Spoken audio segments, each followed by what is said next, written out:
Have you ever heard about competitive stalking? If you ever get a stalker, I pray that you get a stupid one.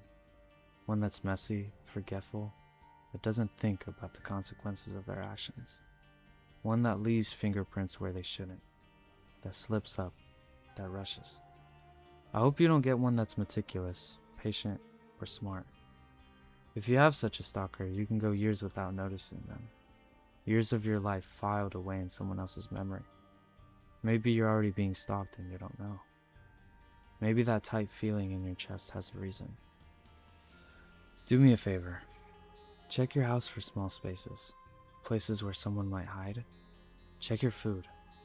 Take pictures of your things before leaving and compare the pictures with how they look like when you're back. Look behind you at all times, or around you. Close your blinds. And no matter what you do, don't ever be alone. I didn't think I was the type of person to be stalked. I'm not some popular, pretty, extroverted girl that everyone seems to gravitate toward. My best friend is my mom. I'm average in terms of looks and not very smart or charismatic. Genuinely, there's nothing interesting about my life. I mean, I deal drugs from time to time. Apart from that, that's quite boring too. But that's how I came to know about my stalkers, about competitive stalking in general. Part of my work is face-to-face, but some orders take place online. For that, I go on the dark web. I won't go into many details of how exactly I operate. I assume you understand why. But I'll say that I limit myself to what I need to do, and I'm never curious. I occasionally come across hitman ads, forums of pictures of sleeping people, but nothing too crazy. Competitive stalking. That was the purpose of the community I accidentally discovered. I won't say the exact name of the community, or provide any way to gain access because I don't want to contribute to its popularity. But I basically came across threads and discussions where people were bragging about their conquest. I'm a woman, and I love stalking men.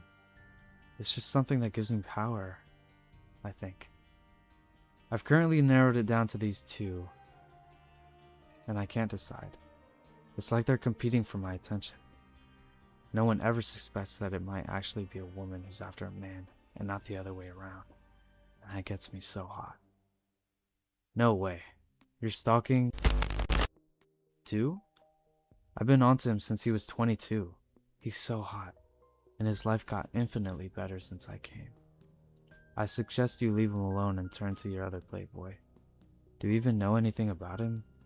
I know how long he showers and what he jerks off to, and how much money he has in his bank account. I know his medical history and favorite shows. Please, the other day I was in his house. I watched him eat his dinner. I know, I saw you. Where were you? Yeah, as if I'm gonna say. There were dozens of threads like that. Exchanges between people stalking the same person. Or just posts looking for validation and comments going like, congrats, or good job. I saw pictures of people in their own homes, naked, sleeping, even selfies sometimes. Pictures that look like they'd been taken from a crawlspace or a closet or through peepholes. I saw some really perverted stuff too, but I won't get into details. I'm in love with her. I even look after her kids, watch them at school. Sometimes I talk to them and I ask a lot of questions about mommy.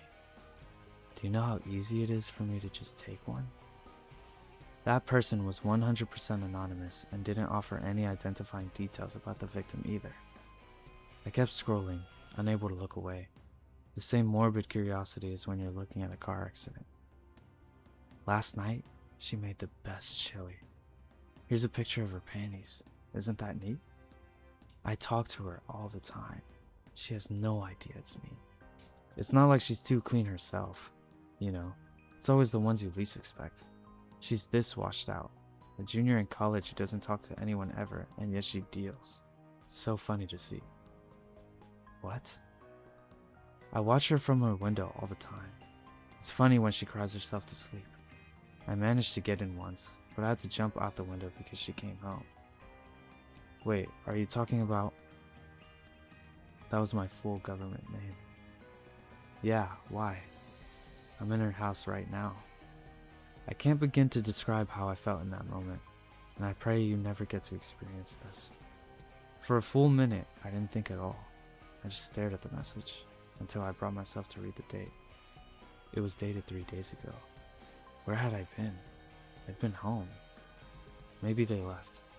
No one can stay in a crawl space for 3 days. Hell, I didn't even know I had a crawl space. I shot up from my desk and started pacing around the house, pulling furniture out and checking everything frantically. I finally took a good look inside of my fridge, and it might have been the paranoia, but I swear it looked like someone had quietly lifted the lids off of my stuff and taken an almost unnoticeable amount out.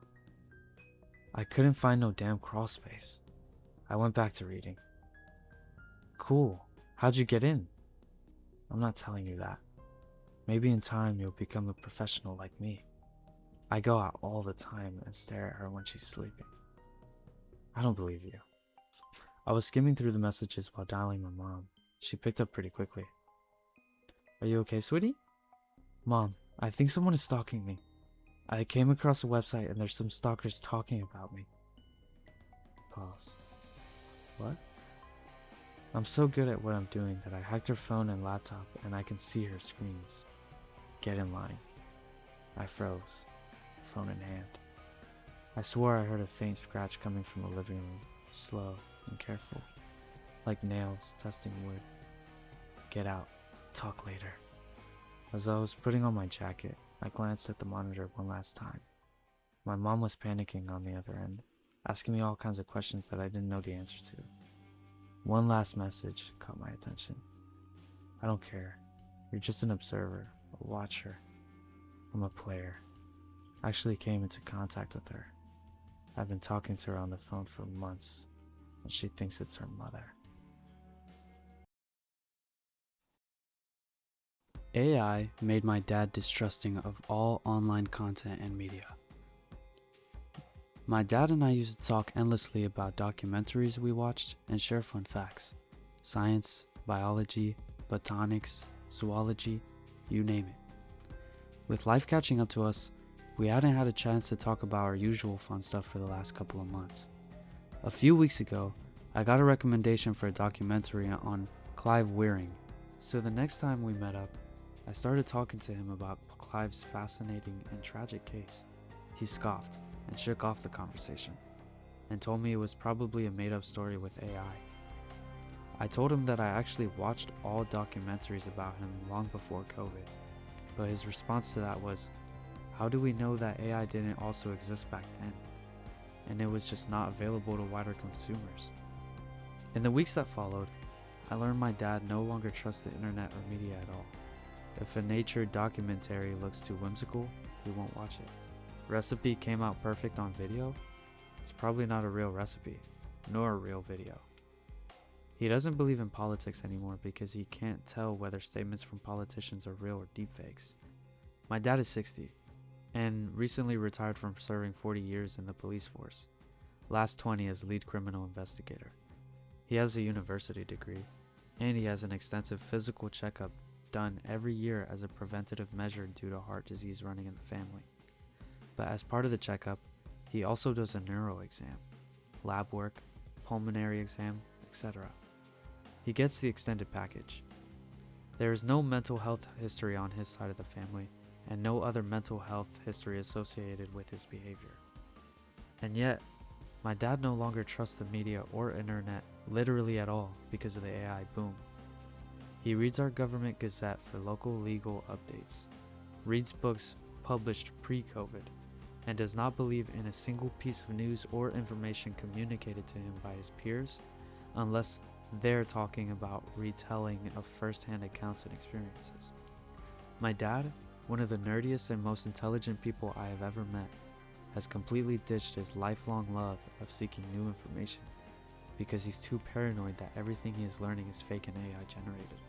So how will this new AI first world reflect on the general population if it broke my dad?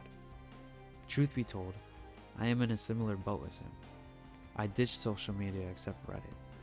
I scarcely consume YouTube, and I'm going back to physical media a lot because I can't deal with brain rot, slop, ads, and AI content. Although I am still not as weary and paranoid about it as he is, I'm just turning 30 soon, and I work in IT, so I am not a tech illiterate grandma by any means. I just feel the dead internet theory is coming on quickly, and soon you won't be able to use public online spaces at all.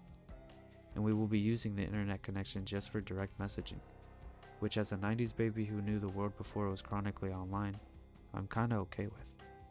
I'm just so very afraid of the wider implications of mass paranoia and psychosis that will happen in the interim.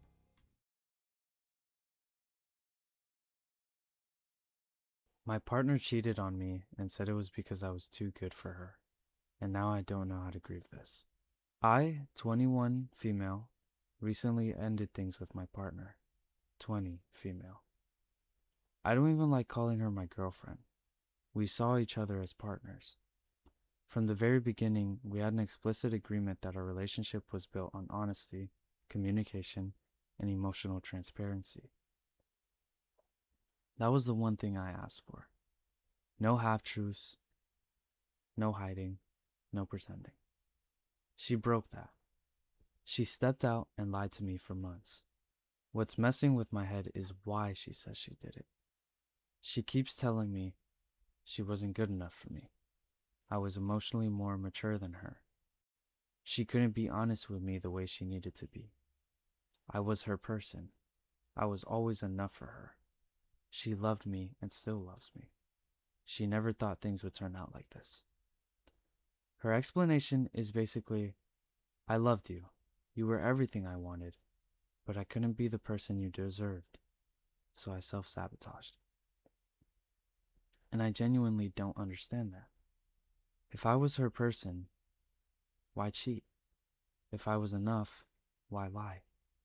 If she loved me, why not talk to me instead of stepping out? She says she felt like she couldn't communicate properly, and that everything she kept inside eventually led to her to make choices she knew were wrong. But I always tried to make our relationship emotionally safe. I never felt like she had to hide from me. I loved her exactly as she was. I wasn't trying to change her or anything. I just wanted her. From my perspective, I was emotionally mature, consistent, and honest. I didn't avoid hard conversations. I didn't run from discomfort.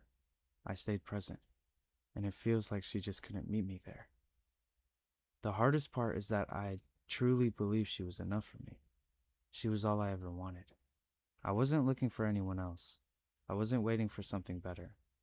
I chose her every day. I ended things because the lying and cheating broke something in me. I started disassociating.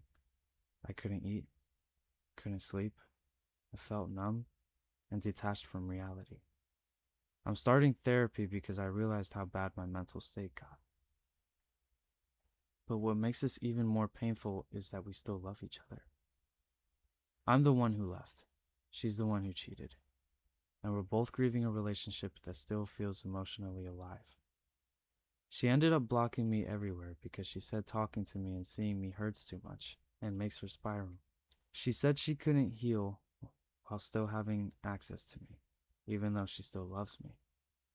So now I'm grieving someone who's still alive, still out there, still saying she loves me, but also the person who broke the one thing our relationship was built on.